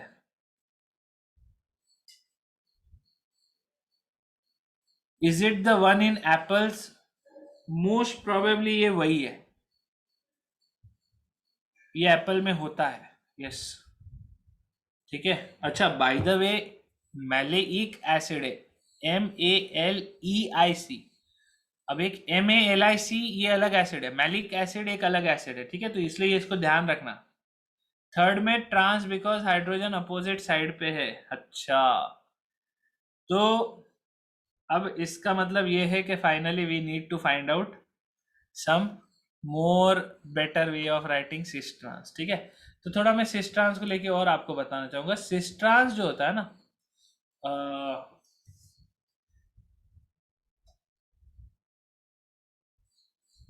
It is a relative naming of geometrical isomer. Can we see hydrogen hydrogen for cis and trans? Krishna Shetty, I got your वो क्वेश्चन का डिफरेंस। नहीं, आप सिस ट्रांस हाइड्रोजन के पर्सपेक्टिव से नहीं देखते हो, ठीक है। It is generally the main carbon chain को देखा जाता है, ठीक है। अगर मेन कार्बन चेन ना हो तो फिर हम लोग सिमिलर एटम्स में भी हाइड्रोजन से हायर प्रायोरिटी वालों को देखते हैं, ठीक है। तो सिस ट्रांस एज सच देखा जाए तो वो उसके लिए आपको ये डिफाइन होना चाहिए कि रिलेटिव पोजिशनिंग आप किसकी देख रहे हैं, ठीक है। तो आइदर वो जनरली देखा जाए तो it is the main carbon chain वाला ग्रुप होता है। अगर आपके पास हैलोजन हो तो फिर आप हैलोजन को प्रायोरिटी देते हो, but it is not a very clear concept, ठीक है। तो प्रायोरिटी इसमें मैटर करती है, और प्रायोरिटी को यूज करके हम सिस ट्रांस का एक ज्यादा बेटर वर्जन प्रेफर करते हैं, which is called EZ nomenclature. तो now I am going to take you to EZ nomenclature, ठीक है। What if the bonds are with CH3, will it be trans और cis? आप मेन कार्बन चेन जैसे decide करते हो ना, आप उस हिसाब से सोचो। Do we need to look out for substituents and priority order? Not here, you will have to look out for priority order in the next case, Chintan. Wait a bit, ठीक है।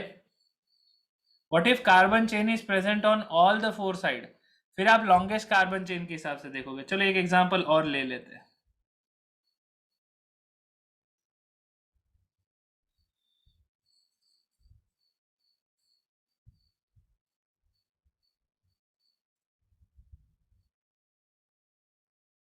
क्या है ये इसमें क्या ही डाउट है, ये तो maleic acid is cis, yes, maleic acid is cis, trans वाला नहीं होता।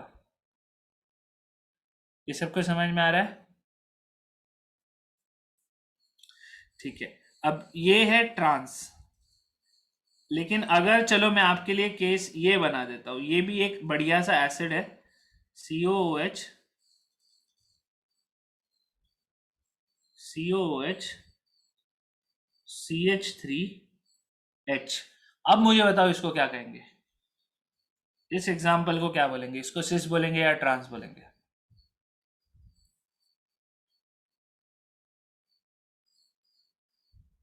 अब इसको क्या बोलेंगे, अब आप बोलोगे यहाँ पे कैसे डिसाइड करें, तो COOH जो है मेन कार्बन चेन आपका COOH वाला है, ठीक है।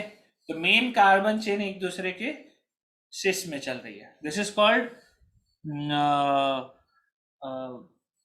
इसका नाम है साइट्राकोनिक एसिड, सिट्राकोनिक एसिड, ठीक है। ये इसका सिस आइसोमर है, ठीक है। तो इसका जो ट्रांस आइसोमर होता है उसका कुछ नाम अलग होता है, मेरे को नहीं पता, ठीक है। तो आप इस हिसाब से अब ये नाम याद रखने हैं क्या, मितांश मैलिक एसिड तो याद रखना है, सिट्राकोनिक छोड़ दो तो भी चलेगा, मैलिक एसिड याद रखना, ठीक है प्लीज, बहुत आया है। Used in lemon, most probably इसका लेमन के सेट्रिक एसिड के नजदीकी है। पहले सेट्रिक एसिड जो होता है उसका इसमें एल्कीन नहीं होता शायद, एक सेकेंड, सिट्रिक एसिड के केस में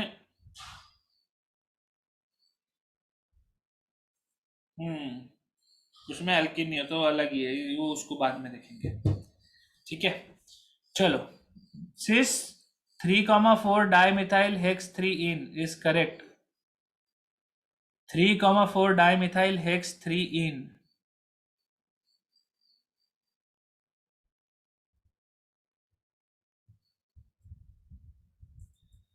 हेक्स 3 इन, सिस 3,4 डाइमिथाइल, हाँ ये सिस है।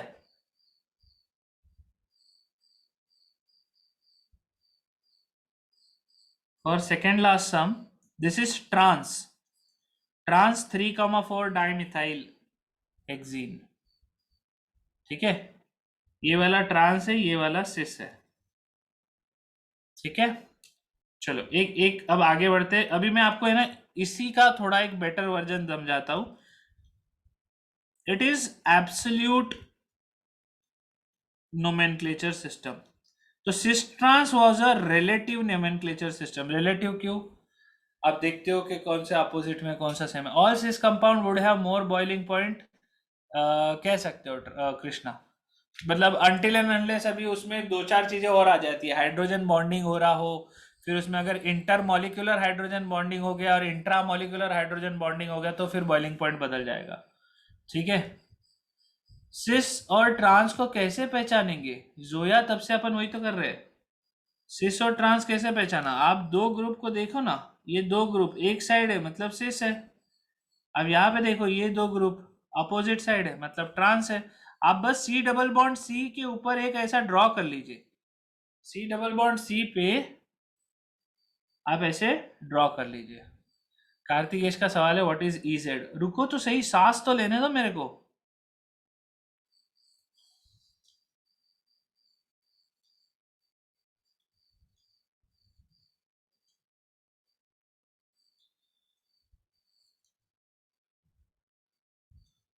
ये क्या है बताओ, यश काले का सवाल है where is my green screen, निकाल दिया यार ग्रीन स्क्रीन, मजा नहीं आ रहा था मेरे को, ग्रीन स्क्रीन का और कुछ बताऊंगा बढ़िया। अब यहाँ पे सवाल उठता है कि ये क्या है, क्या ये सिस है, क्या ये ट्रांस है, नहीं बता सकते, क्यों, क्योंकि हमको पता नहीं रिलेटिव पोजीशनिंग किसके रिलेटिवली देखे, समझे, लेकिन कुछ तो है। अच्छा ये सोचो, ये कंपाउंड और ये कंपाउंड, आप IUPAC नेम लिखो, सेम IUPAC नेम है दोनों का, लेकिन कंपाउंड अलग है, ये समझ में आ रहा है क्या,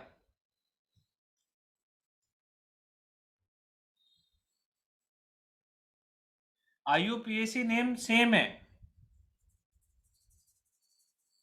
1 bromo 2 chloro 1 fluoro iodo ethane, iodo ethene, ठीक है ना पार्थ, तो 1 bromo 2 chloro 1 fluoro iodo ethene, लेकिन अब क्या, दोनों को डिफरेंस कैसे बताए, तो now we need a new and a better nomenclature. Second structure कैसे आया नहीं समझा, देश कुछ नहीं, यहाँ पे देखो, अगर तुमको मैं बताऊं फ्लोरीन की पोजीशन देखो, फ्लोरीन ब्रोमीन एक साइड में, एक बार फ्लोरीन के अपोजिट आयोडीन है, एक बार फ्लोरीन के सेम साइड आयोडीन है। 1 क्लोरो क्यों नहीं? अल्फाबेटिकल ऑर्डर होएगा ना। अब सब्स्टिट्यूएंट आ गए तो फिर अल्फाबेटिकल ऑर्डर के हिसाब से 1 2 करोगे ना। तो सबसे पहले ब्रोमो आएगा, तो ब्रोमो के साइड से नंबरिंग कर दो। समझे? कृष्णा शेट्टी क्लियर? चलो, अब इस चीज को कैसे नंबर करे, कैसे नेम करे, तो इसके लिए अपने को एक कॉन्सेप्ट पढ़ना पड़ेगा, and that concept is Cahn Ingold Prelog rule. Here onwards we will call it CIP rule.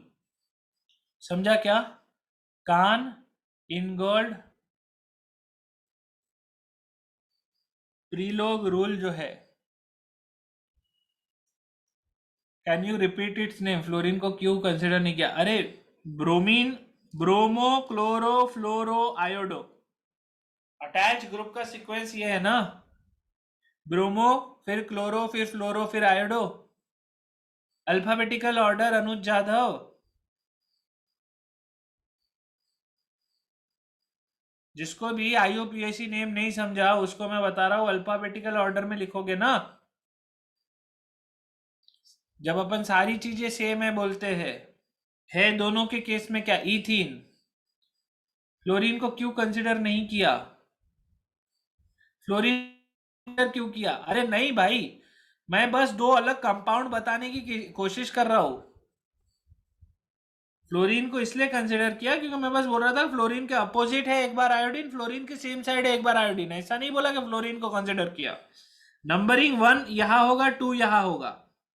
क्यों? क्योंकि ब्रोमो जो है, ब्रोमो 1 पे लिखा है, तो वहां से नंबरिंग चालू कर दो। रुक जाना भाई, जो पहले का बता रहा हूं वो समझो, उसके पहले आगे का सवाल पूछ ले तो मैं तुम्हारा क्वेश्चन पढ़ना बंद करेगा। कान इनगोल्ड प्रीलॉग रूल क्या बोलता है? These were 3 scientists who decided कि हम लोग, if there are atoms at opposite side but if they belong to same group like halogens, can they be considered cis or trans? Yes. मानस, दो क्लोरीन अगर opposite side में है तो आप उसको बोलोगे ट्रांस डाइक्लोरोइथीन, चलेगा। Relative position of similar group, ठीक है, वो चीज है यहाँ पे। अब कान इनगोल्ड प्रीलॉग रूल जो होता है, टू डिसाइड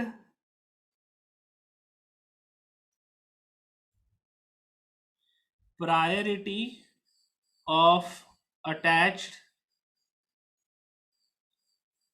सब्स्टिट्यूएंट्स, ठीक है, ये जो रूल है इसको आप यूज करोगे to decide the priority of the attach substituent.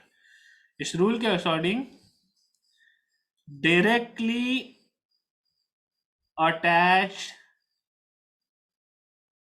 Atom, ध्यान से समझना, कैपिटल में इसलिए लिखा हूं ताकि समझो, ये तीनों साइंटिस्ट है, ठीक है, कान, इनगोल्ड और प्रीलॉग तीनों साइंटिस्ट है। Directly attach atom with higher, जल्दी से लिख लो, मैं वापस स्क्रॉल डाउन स्क्रॉल अप नहीं करूंगा, जब मैं लिख रहा हूं लिख लो। Directly attach atom with higher atomic number, atomic wait,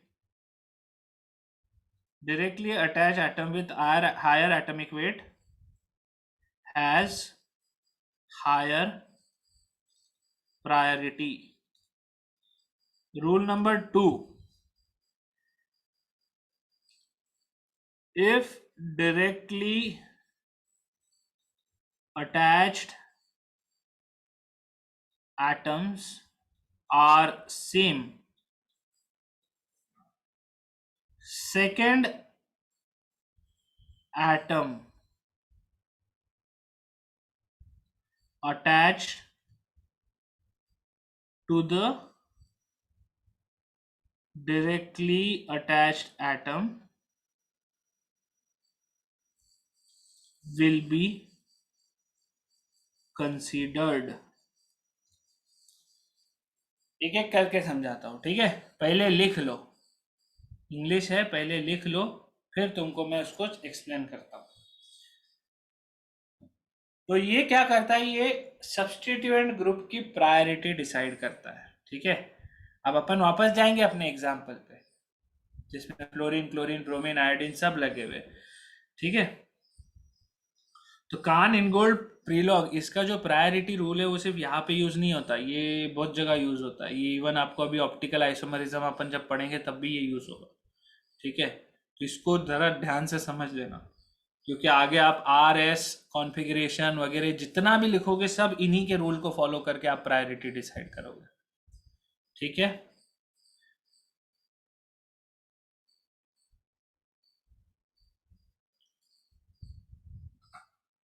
आगे बढ़ू। ठीक है, सो अभी अपन रूल नंबर 1 को एक बार जोर से पढ़ रहा हूं। ठीक है, ध्यान से सुनना। Directly attached atom with higher atomic weight has higher priority। ठीक है, अभी मैं क्या कर रहा हूँ, एग्जाम्पल पे आ रहा हूँ। अपना एग्जाम्पल क्या था, कार्बन है, कार्बन कार्बन, इधर लगा हुआ था फ्लोरीन, इधर लगा हुआ था ब्रोमीन, इधर लगा हुआ था क्लोरीन और इधर लगा हुआ था आयोडीन। ठीक है, अब अगर मैं यहाँ पे प्रायोरिटी देखो तो मेरे को क्या देखना है, मेरे को देखो अभी ध्यान से समझो क्या है। This is my internuclear axis. मेरे को फ्लोरीन ब्रोमीन में से किसकी प्रायोरिटी ज्यादा देखना है, क्लोरीन आयोडीन इसमें से किसकी प्रायोरिटी ज्यादा है ये देखना है। और जिसकी प्रायोरिटी ज्यादा है उसके अकॉर्डिंग अपन सिस और ट्रांस देखेंगे। भले फिर उसका नाम सिस ट्रांस नहीं देंगे, फिर अपन उसको ई जेड और ई और जेड बोलेंगे। ठीक है, तो अब आपको फ्लोरीन और ब्रोमीन में दिख रहा है किसकी प्रायोरिटी ज्यादा है, स्ट्रेट फॉरवर्ड दिख रहा है भाई। यहाँ पे तो डायरेक्टली अटैच एटम की एटॉमिक वेट जिसका ज्यादा है, तो फ्लोरीन ब्रोमीन में से ब्रोमीन की प्रायोरिटी, क्लोरीन आयोडीन में से आयोडीन की प्रायोरिटी। खत्म बात, ये समझ में आया क्या। अब ये जो दोनों प्रायोरिटी वाले ग्रुप है ये इंटर न्यूक्लियर एक्सिस के सेम साइड है, समझा। दोनों प्रायोरिटी वाले ग्रुप अगर इंटर न्यूक्लियर एक्सिस के सेम साइड है, अब अपन इसको सिस ट्रांस नहीं बोलेंगे, अब आप इसको बोलोगे जेड।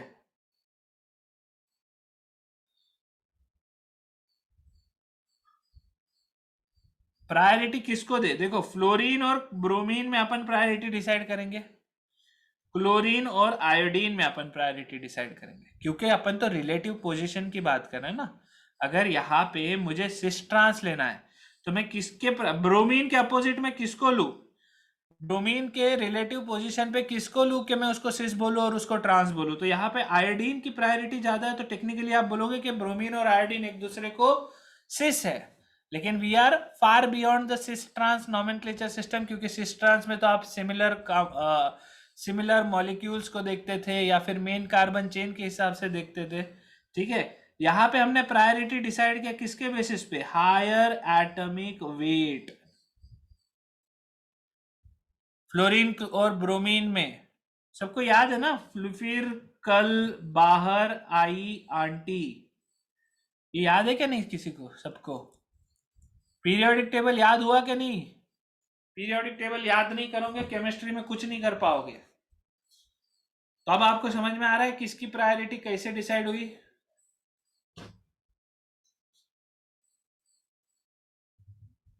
फिर क्लास बिरयानी ले आते अच्छा, फिर क्लास बिरयानी आई एट। चलो, तो फ्लोरीन जो है, फ्लोरीन का एटॉमिक नंबर होता है कितना, होता है 9। क्लोरीन का कितना होता है 17, ब्रोमीन का फिर उसके बाद 35, आयोडीन का 53, है ना। अब जिसका एटॉमिक नंबर ज्यादा उसका एटॉमिक वेट तो डेफिनेटली ज्यादा रहेगा, भले हमको याद नहीं है। ठीक है, तो फ्लोरीन ब्रोमीन, अब आपको किसी को ये तो डाउट नहीं आपने फ्लोरीन और ब्रोमीन को क्यों कंपेयर किया, आपने फ्लोरीन और क्लोरीन को क्यों नहीं कंपेयर किया। किसको ऐसा डाउट आ रहा है कि आपने फ्लोरीन क्लोरीन क्यों कंपेयर नहीं किया। Do we have to remember atomic weight, no Krishna, only atomic number. Abhijeet Patil को लगा कि अरे आप फ्लोरीन और क्लोरीन को क्यों नहीं कंपेयर।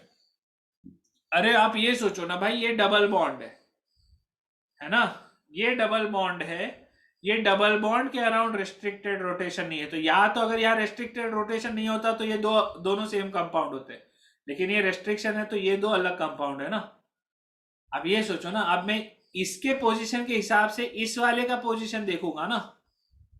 आप ये थोड़ी बोलोगे कि अच्छा ऊपर वाले और नीचे वाले को कंपेयर कर दो, अरे ये ऊपर है ये नीचे है। अरे ये ऊपर रहेगा तो दूसरा नीचे ही रहेगा। आपको ये दो अपोजिट साइड वाले के ऊपर नीचे को देखना है ना। अब वैष्णव का सवाल है bromine and iodine are cis, fluorine and iodine are trans. लेकिन fluorine is not priority group. Priority group है ब्रोमीन और आयोडीन। उन दोनों की पोजीशन क्या है? इंटरन्यूक्लियर एक्सिस के सेम साइड, इसलिए वो दोनों क्या है? जेड। अगर दोनों इंटरन्यूक्लियर एक्सिस के अपोजिट साइड होते तो फिर अपन उसको क्या बोलते?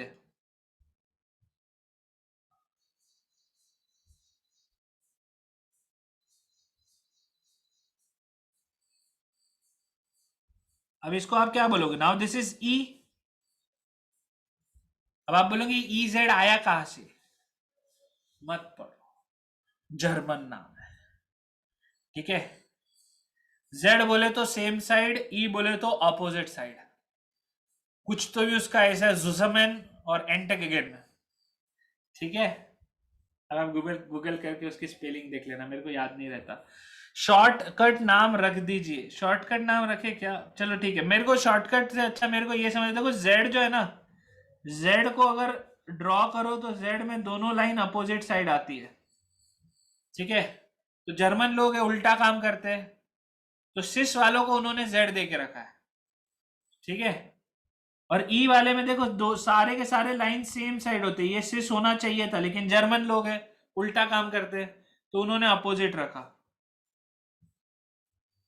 ठीक है। ये समझा क्या? ई में सब्स्टिट्यूएंट एकता ई में एकता थोड़ी है, जेड में एकता है, ई में तो अपोजिट है। सिस और ट्रांस सेम चीज का उन्होंने नाम अलग रख दिया। तो जेड बोले तो क्या, जेड में दोनों अपोजिट दिख रहा है, लेकिन जर्मन लोगों ने नाम रखा है इसलिए वो उल्टा पकड़ने का उसको, ठीक है। क्या बात है, कौन ढूंढ के निकाला ये? शुभम ने ढूंढ के निकाला, जुसमन, जुसमन और एंटगेगेन। मेरे को स्पेलिंग याद नहीं रहता ना, इसलिए मैं जनरली लिखता नहीं हूँ।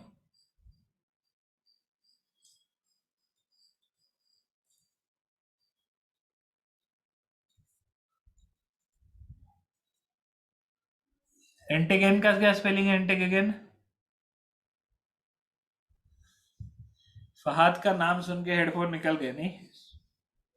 एंटीगेन का स्पेलिंग देखना पड़ेगा।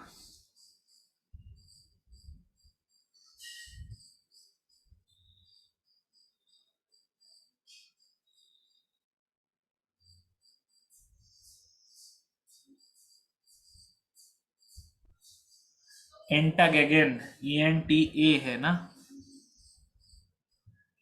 श्योर हो ना? मैं तुम्हारे पे भरोसा कर रहा हूँ।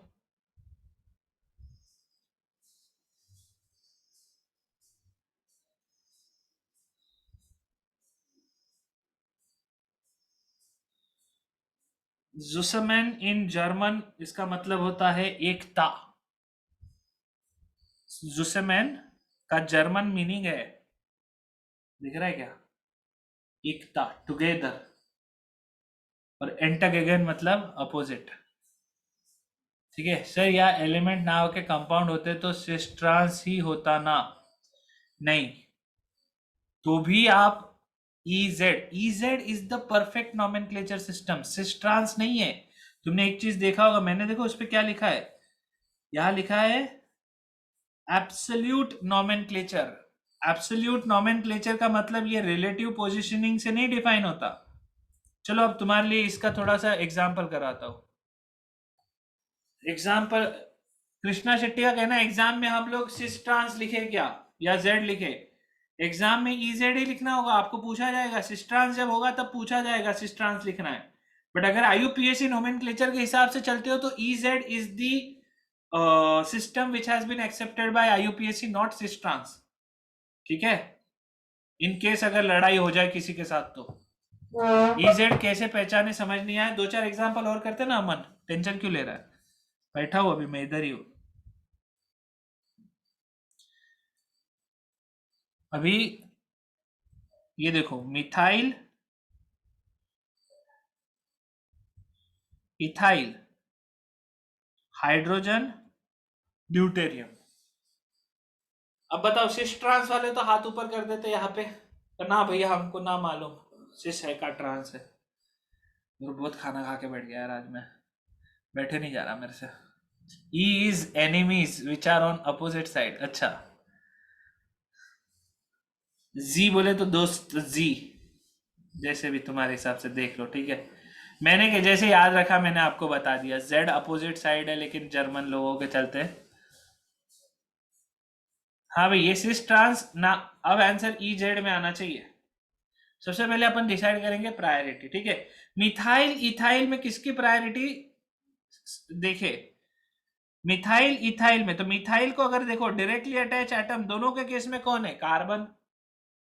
अब अपने को सेकेंड रूल पे जाना पड़ेगा। पहला रूल क्या बोलता है कि directly attach atom higher atomic weight higher priority. Second rule बोलता है if directly attach atom are same then second atom attached to the directly attached atom will be considered।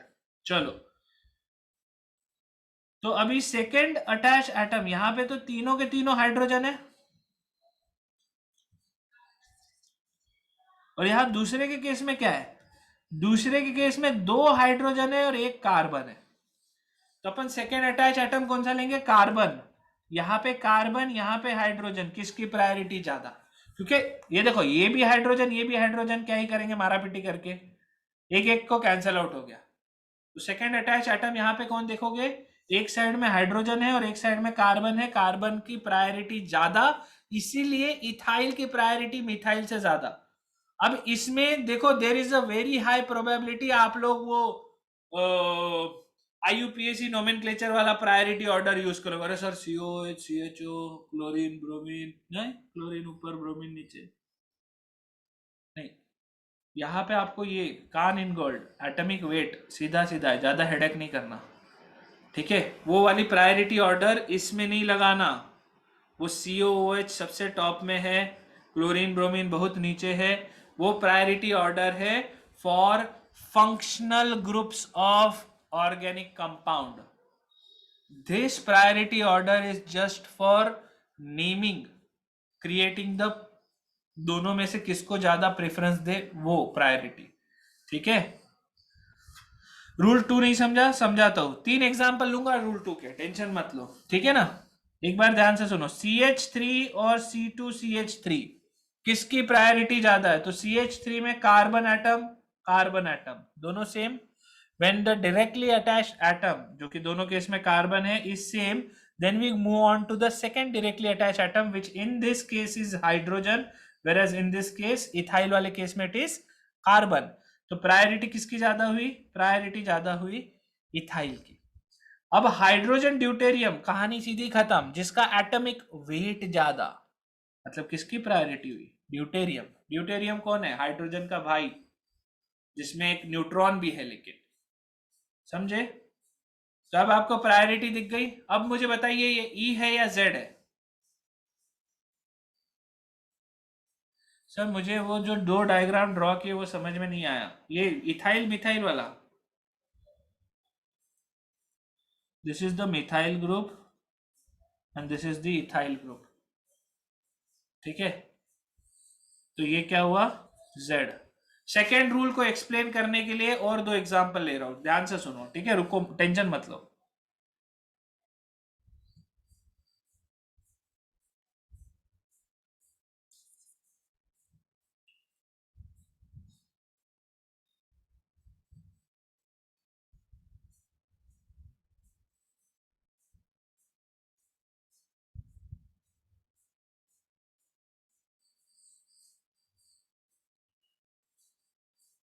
ये दिख रहा है कि कंपाउंड? रुको, तुम्हारे लिए अच्छे से ड्रॉ करता हूं।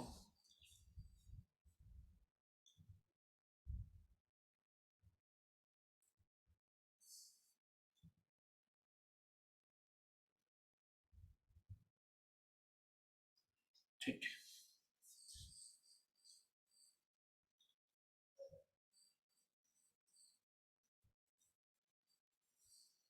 अब ये कंपाउंड क्या है? अभी अगर आप सिर्फ CHO ग्रुप को देखोगे तो आप बोलोगे यार ये तो सिस सिस लग रहा है, दोनों CHO एक साइड है, ठीक है, अग्रीड, दोनों CHO एक साइड है सिस, लेकिन this is not the correct system. अगर आप करेक्ट नोमेनक्लेचर सिस्टम में जाओगे तो अब आपको EZ में बताना पड़ेगा। अब सवाल उठता है यहाँ पे, सबसे पहले राइट हैंड साइड देखो, OH है, CHO है, प्रायोरिटी देखना है, किसको देखेंगे, डायरेक्टली अटैच एटम को। डायरेक्टली अटैच एटम की प्रायोरिटी किसकी ज्यादा है, कार्बन की या ऑक्सीजन की? कार्बन और ऑक्सीजन में किसकी प्रायोरिटी ज्यादा होगी, ऑक्सीजन बाय वेट, सीधी सीधी बात है। तो यहाँ का मुझे प्रायोरिटी ग्रुप मिल गया, alcohol group priority, OH is the priority group, खत्म हो गई बात। समझा क्या? अभी अगर वो IUPAC नोमेनक्लेचर में देखते तो आप बोलते अरे नहीं एल्डिहाइड का तो प्रायोरिटी अल्कोहल के ऊपर होता है, फलाना फुलाना, ठीक है, वो नहीं। यहाँ पे कान इनगोल्ड प्रिलोग रूल में फालतू की बातें है ही नहीं।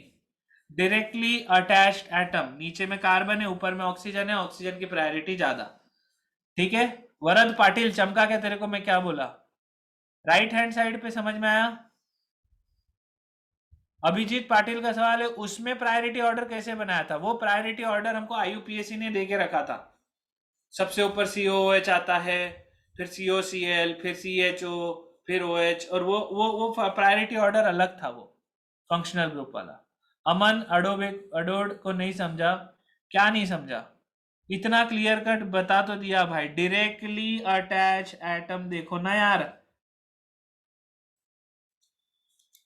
डायरेक्टली अटैच एटम की प्रायोरिटी किसमें ज्यादा है, एस्टर एथर फलाना फलाना, नहीं लेफ्ट में COH होगा ना, अरे लेफ्ट वाले को गोली मारना, पहले ये राइट वाले को तो देख, राइट वाला समझा क्या सबको, जिसकी प्रायोरिटी ज्यादा है, ये समझ में आया? ठीक है, अभी CHO और COOH को समझना है, ठीक है। Is this first rule, yes this is directly the first rule, ठीक है ना, डायरेक्टली अटैच एटम की प्रायोरिटी।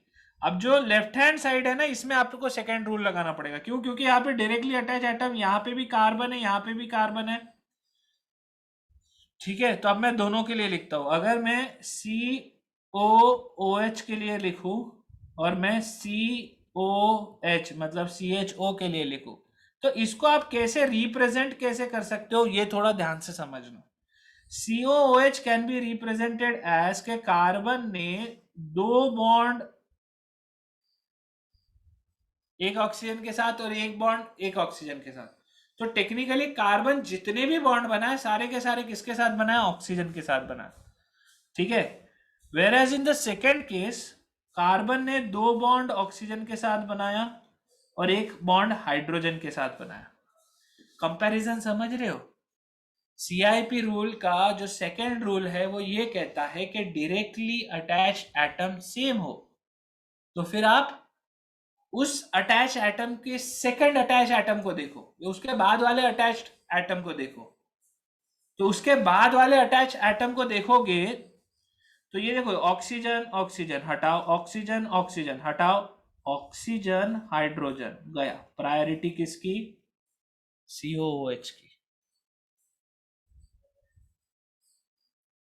अभी वरद का कहना है सेकंड अटैच तो दो है, पर अरे सेकंड अटैच का मतलब क्या है, मतलब ये कार्बन अगर तीन अलग ग्रुप से अटैच है तो ये सारे तीनों अलग ग्रुप उसका सेकंड अटैच्ड एटम है ना, समझ में आया क्या?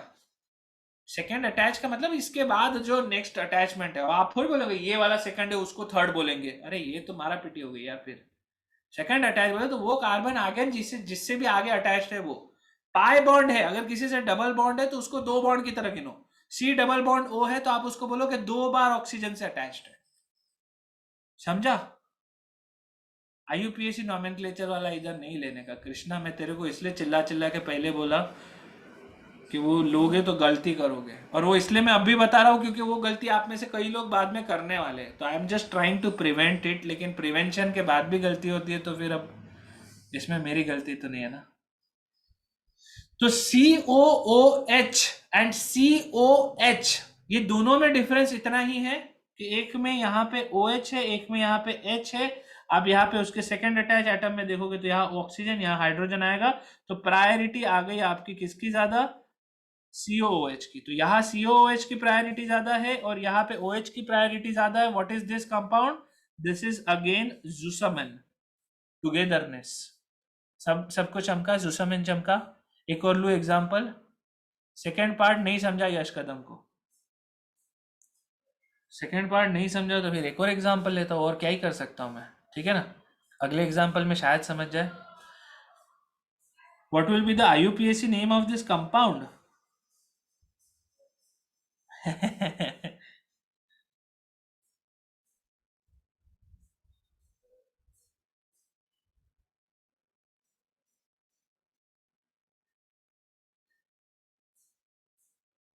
सोच के बताना पड़ेगा, टाइम लगेगा. लास्ट एग्जांपल में हाइड्रोजन हाइड्रोजन कैंसिल हो गया, तो ऑक्सीजन एंड ऑक्सीजन क्यों नहीं हुआ? हाँ, ये भी ऑक्सीजन ऑक्सीजन कैंसिल ही हो गया ना एक दूसरे के साथ. इसके पास भी दो ऑक्सीजन अटैच है, उसके पास भी दो ऑक्सीजन अटैच है, आपने कैंसिल कर दिया, उसको कंसिडरेशन से हटा दिया. सेम चीज है. Is this advance sum? Advance तो नहीं, जेई मेंस लेवल का ही है. ठीक है. नीट में ईजेड नॉमेनक्लेचर एक आध बार ही पूछा गया है. सीईटी में भी आप समझ लीजिए एक आध बार आएगा, वो भी बहुत सिंपल में ही आएगा. मेंस में इसके ऊपर क्वेश्चन आते हैं, एडवांस में इतने सस्ते क्वेश्चन नहीं पूछता कोई. ठीक है. चलो आ जाओ एक बार जल्दी से और डिस्कस करते हैं, जल्दी से आ जाओ. C double bond C chlorine and CH3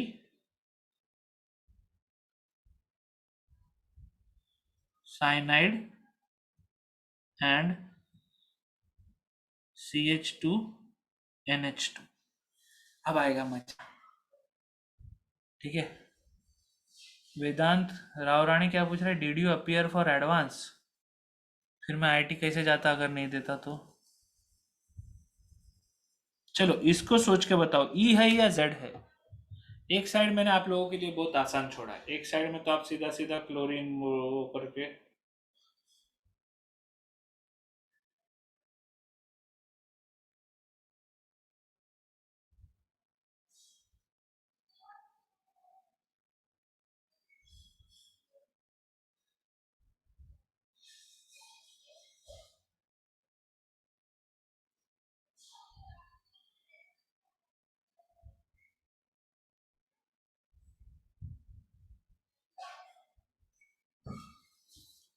आ गया क्या सबका आंसर? किसी का ई आया है, ऋतुजा का ई आया है, बाकी सबका जेड आ रहा है.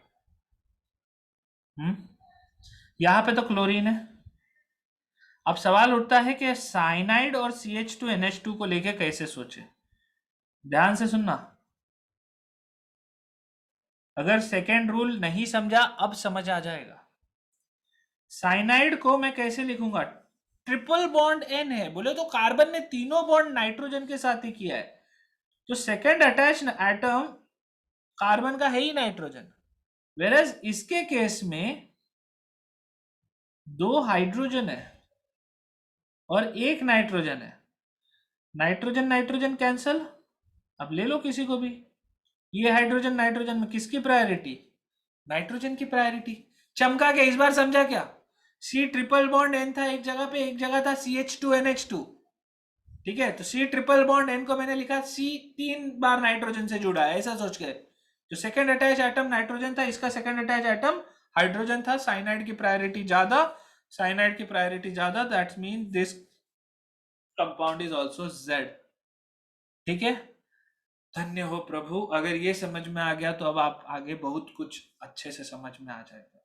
क्यों? क्योंकि आगे अब आपको यही सारी चीजों को अप्लाई करना है. ऑप्टिकल आइसोमेरिज्म इसी के ऊपर है. ठीक है. 5 बज गए लेकिन एक्सरे अभी चालू है. चलो ठीक है, समझ आ गया तब तक. ठीक है, thank you sir. Bye bye. Rutuja किधर? पहले ही निकल रही ऋतुजा. क्या? अच्छा हाँ सर 3 बज गए, मैं तो जा रही हूँ. हैं? Fahad didn't understand much. Fahad एक बार प्लीज थोड़ा सा ये सेशन के बाद एक बार वापस एक बार पढ़ना. ठीक है ना. एक एक बार थोड़ा सा देख लेना. और फिर भी नहीं समझा तो नेक्स्ट सेशन में मैं वापस कराऊंगा. ठीक है. अभी मेरे को दो छोटी बातें और कवर करनी है, तो प्लीज जाओ मत. ठीक है.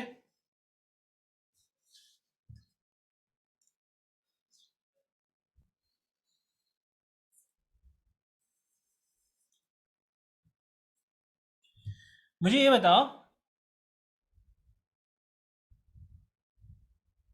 ठीक है धनंजय देख लेना, बस 10 मिनट और है खुश। मुझे ये बताओ, तुम लोगों को साइक्लोहेक्सेन का सर ने बताया था क्या कुछ? साइक्लोहेक्सेन को लेके ऐसा कुछ बताया था कि साइक्लोहेक्सेन ऐसा रहता है? ये किसी ने देखा है क्या चेयर फॉर्म? है नहीं, डायमंड नहीं है। ये जितने भी लोग यस बोल रहे हैं, ये यस किसने, सर ने बताया था? कोरी सर ने बताया था? नहीं, शिवम सर ने बताया था। चलो ठीक है, कोई बात नहीं, मैं इसको बताऊंगा आगे कॉन्फॉर्मर्स में। ठीक है, कॉन्फॉर्मर में अपन इसको और डिस्कस करेंगे, जहाँ पे ये वाला जो पार्ट मैं अभी आपको बता रहा हूँ ये भी डिस्कस करूंगा। अब आप ध्यान से सुनना। यस, बीच वाला चेयर वही है वो। अभी अभी सुनना। साइक्लोहेक्सेन जो होता है, ठीक है, हाँ नहीं बताया तो कोई बात नहीं, मैं बताऊंगा, टेंशन मत लो जय। मैं अभी जब आपको ये बताऊंगा ना, सिखाऊंगा अपना क्या बोलते हैं अपना कॉन्फॉर्मर्स, जब मैं समझाऊंगा तब अपन करेंगे इसको। अब जरा ध्यान से ये वाला इतना पार्ट सुन लो। एल्कीन जो होता है, एल्कीन के केस में आपके पास डबल बॉन्ड होते हैं। डबल बॉन्ड जो होता है वो रेस्ट्रिक्ट कर देता है रोटेशन को। रेस्ट्रिक्ट कर देता है तो एक बार अगर दो अपोजिट में चले गए तो अपोजिट में चले गए, दो सेम साइड में आ गए तो सेम साइड में आ गए। वैसे ही जब साइक्लिक कंपाउंड, ठीक है, जो साइक्लिक कंपाउंड के केस में although it is a single bond, rotation restrict हो जाता है। साइक्लिक कंपाउंड के केस में रोटेशन रेस्ट्रिक्ट हो जाता है। इसके चलते अगर मेरे पास एक क्लोरीन इधर एक क्लोरीन इधर, तो मैं इसको बोलेगा ट्रांस कंपाउंड। अब बोलोगे डबल बॉन्ड तो नहीं है ना, डबल बॉन्ड नहीं है, पर डबल बॉन्ड का काम क्या था? To restrict the rotation. वापस आते हैं एक बार, मैं जल्दी से तुमको ज्योमेट्रिकल आइसोमरिज्म की डेफिनेशन दिखाता हूं। डेफिनेशन क्या लिखा था हम लोगों ने? Isomerism arising due to restricted rotation of a bond is geometrical isomerism. Restricted rotation gives you relative position. तो ये कंपाउंड और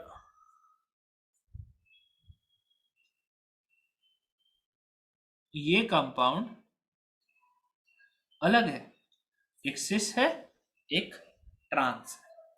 ये बात सबको समझ में आई? ये दो लाइन क्या है? वेदांत का सवाल है, ये दो लाइन क्या है? अरे ये हर कार्बन sp3 हाइब्रिडाइजेशन, अरे 4 बॉन्ड बनाएगा ना। सामने से देखेंगे, साइड से देखेगा तो ऐसा दिखेगा, सामने से देखेगा तो ऐसा दिखेगा ना। समझा क्या?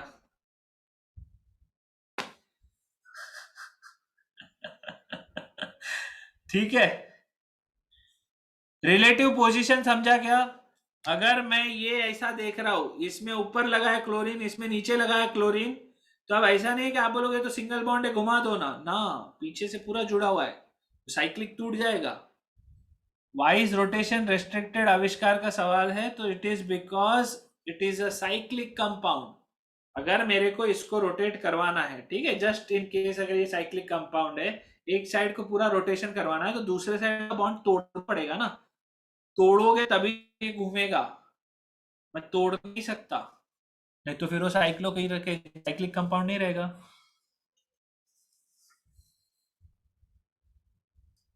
नहीं नहीं, इजेड बोल सकते हो बिल्कुल, उसमें कोई गलत नहीं, इजेड बोलो, सिस ट्रांस बोलो, इन दिस केस। चलो आप जेड बोलना चाहते हो जेड बोलो, ठीक है। रेजोनेंस में होता था ना रोटेशन, रेजोनेंस में रोटेशन अंदर गोल गोल घूमता था, पाई बॉन्ड रोटेट होता था, पाई इलेक्ट्रॉन पेयर कॉन्जुगेशन में था, this is a sigma bond. वो ग्रीन वाले लाइंस क्यों है? ग्रीन वाले लाइंस कार्बन के बॉन्ड है मेरे भाई। अरे कार्बन सेटिस्फाई तो करेगा ना यार अपनी हाइड्रोजन डाल के वैलेंसी, तुम लोग को यार नहीं बनाया तो दिखता ही नहीं एकदम। थोड़ा तो इमेजिन करो यार, बेचारा कार्बन बस 2 बॉन्ड बना के हो गया क्या, उसकी जिंदगी निकल गई क्या? समझा क्या अभी सबको?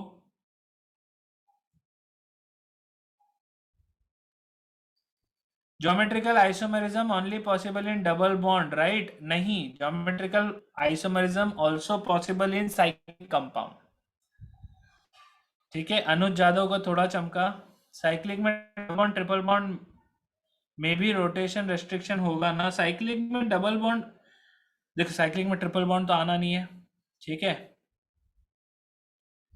और डबल बॉन्ड में रोटेशन साइक्लिक के केस में यार वैसा रोटेशन होता ही नहीं है, कोई भी रोटेशन ही नहीं होता। अपन सिंगल बॉन्ड रोटेशन ऐसा ऐसा करा देते हैं ना, लेकिन आप सोचो सिंगल बॉन्ड आगे जाके कुछ साइक्लिक का पार्ट है, तो अब आप ये ऐसा ऐसा पूरा नहीं घुमा सकते ना। ठीक है, DOU of cyclic is 1, yes 95% चमका गायत्री को। अच्छा, एक एग्जाम्पल और ले लूँ है, एक एग्जाम्पल अपन और ले लेते फिर आगे देखते, ठीक है। बाकी अपन फिर नेक्स्ट क्लास में तो कंटिन्यू करेंगे।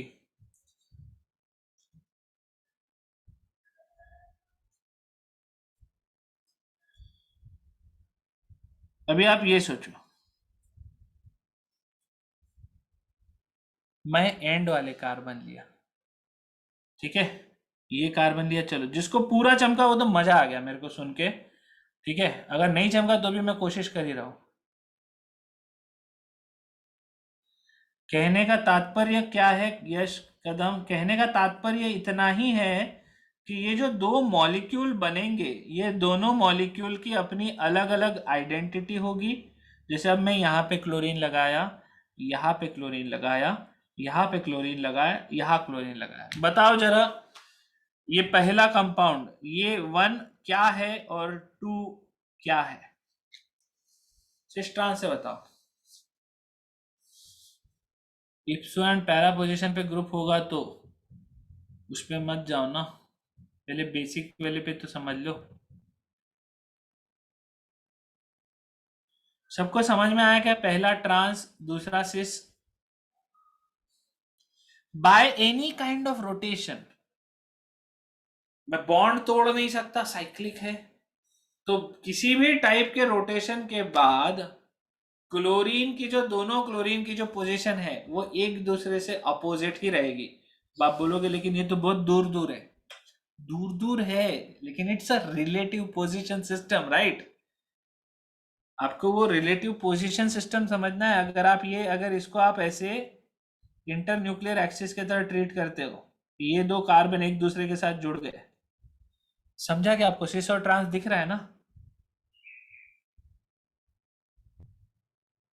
ठीक है, तो कहने का तात्पर्य इतना कि अल्कीन में भी सिस ट्रांस हो सकता है, साइक्लो अल्केन या साइक्लिक कंपाउंड में भी सिस ट्रांस आपको देखने मिल सकता है। इसको लेके आगे अपन और बात करेंगे और गहराई में जाएंगे, ठीक है। तो आज के लिए केवल इतना ही। सैटरडे का जो सेशन होगा थोड़ा सा लंबा रहेगा, ठीक है। मतलब पहले 1:30 से 3 बजे तक हम लोग अपना ये पढ़ेंगे, एंड उसके बाद फिर अपन आगे का एडवांस का सेशन लेंगे, ठीक है। डन, चलो मिलते हैं। Teach on board, it will be easy to understand, Kartikesh. अच्छा, मुझे नहीं पता कैसे, लेकिन I will still try to figure out, ठीक है। चलो bye, thank you so much, ठीक है। यार मैं बोर्ड पे नहीं सिखाता यार, मेरे को बोर्ड पे सिखाना पसंद नहीं, मेरे को लगता है बोर्ड इज अ बैकवर्ड जो होता है